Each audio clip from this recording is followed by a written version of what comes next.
O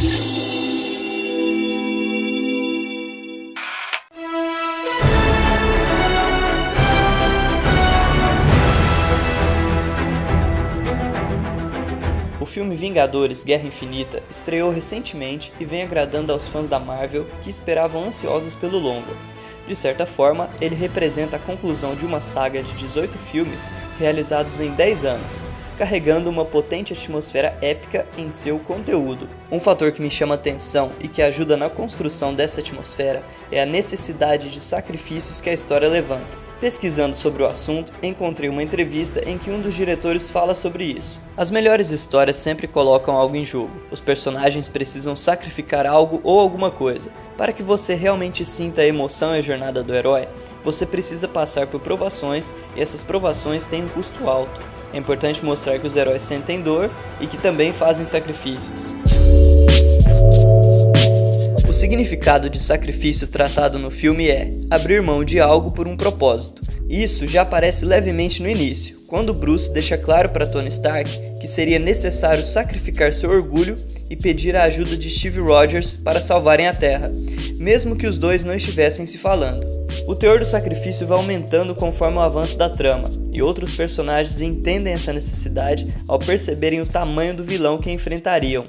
Thanos busca recolher as 6 joias do infinito, pedras que basicamente possuem o domínio sobre todas as coisas, com o plano de dizimar metade da população universal, porque ele acredita que a sociedade está inflada e funcionaria melhor para menos gente. Diante disso, Gamora e Visão dizem a seus parceiros que estão dispostos a sacrificarem a própria vida caso seja necessário para impedir os objetivos de Thanos. Visão carrega a joia da mente em sua cabeça e pensa em destruí-la ali, mesmo que isso acarrete em sua morte.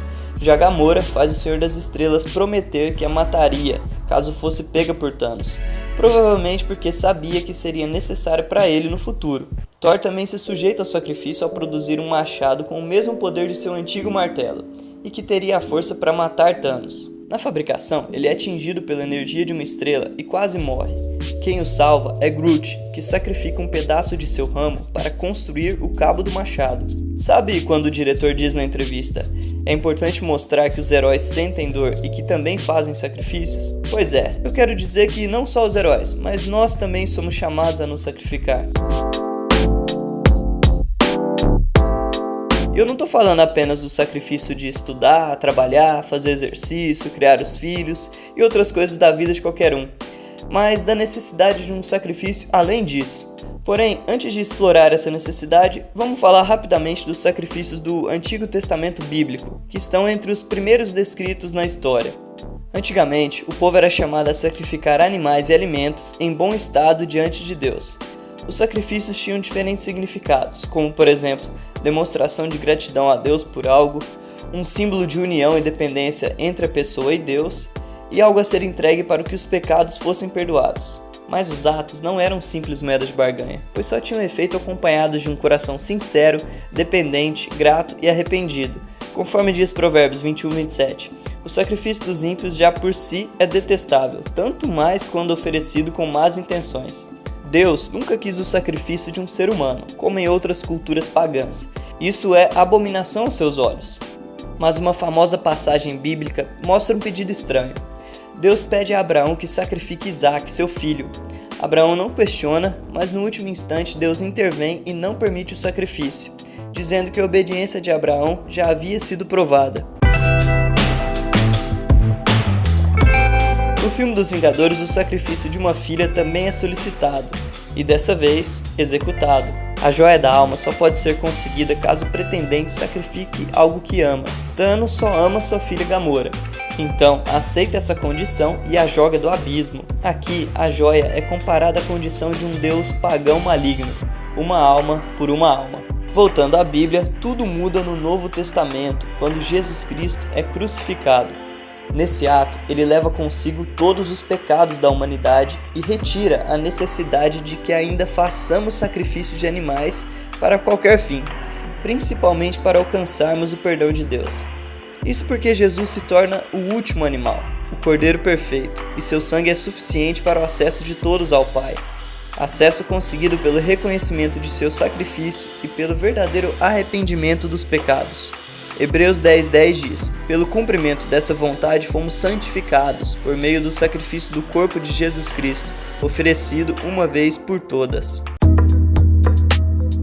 Mas então, conforme eu comentei anteriormente, qual sacrifício ainda precisamos fazer? Romanos 12:1 diz o seguinte: portanto, irmãos, rogo pelas misericórdias de Deus que se ofereçam em sacrifício vivo, santo e agradável a Deus. Este é o culto racional de vocês. Paulo orienta o nosso próprio sacrifício, vivo, santo e agradável. Mas o que isso significa? Bom, anteriormente Jesus já havia dito: quem quiser salvar a sua vida, perdê-la-á. Mas quem perder a sua vida por amor de mim, achá-la-á. O que Jesus quer dizer é que a vida vivida para nossos próprios interesses é uma vida perdida, sem sentido. Por outro lado, abrir mão de interesses egoístas por uma causa maior, o reino de Deus, significa ganhar a vida, traz sentido à existência. Nesse contexto, perder a sua vida por amor de mim é o sacrifício vivo. E como é a vida para Cristo? A resposta nos leva à próxima característica do sacrifício: santo. Sacrificar os próprios interesses e viver para Cristo, primeiramente, é uma vida de santidade, ou seja, separada do pecado. Uma vida em que se escolhe não pecar por amor a Jesus. Esse é o sacrifício santo.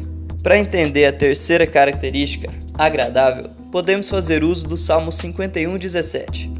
Os sacrifícios que agradam a Deus são um espírito quebrantado. Um coração quebrantado e contrito, ó Deus, não desprezarás. Quebrantado é o contrário de endurecido, então o sacrifício é agradável a Deus quando vem de um espírito e coração sensíveis à vontade dele, quando nos entregamos a Deus de forma sincera, sem barreiras levantadas por nós mesmos. Se sacrificamos nossa vida, então quem vive em nosso lugar? Gálatas 2:20 responde: Cristo vive em mim. E se Cristo vive em mim, eu procuro assumir seu modo de pensar e agir em tudo o que eu faço. No fim do filme, o mais terrível sacrifício acontece, quando Thanos consegue seu objetivo e dizima metade do universo, sob seu pretexto ideológico de que o mundo será melhor com menos pessoas. É um final exclusivista, com a vida disponível só para alguns, mesmo que de forma aleatória, e o desaparecimento para outros. O sacrifício de Jesus na cruz é exatamente na contramão dessa ideia, ou seja, serve a todos, oferece vida e vida em abundância para qualquer um que queira pegar. E eu termino com essa dica, para que você seja um desses e viva conforme o maior super-herói de todos os tempos.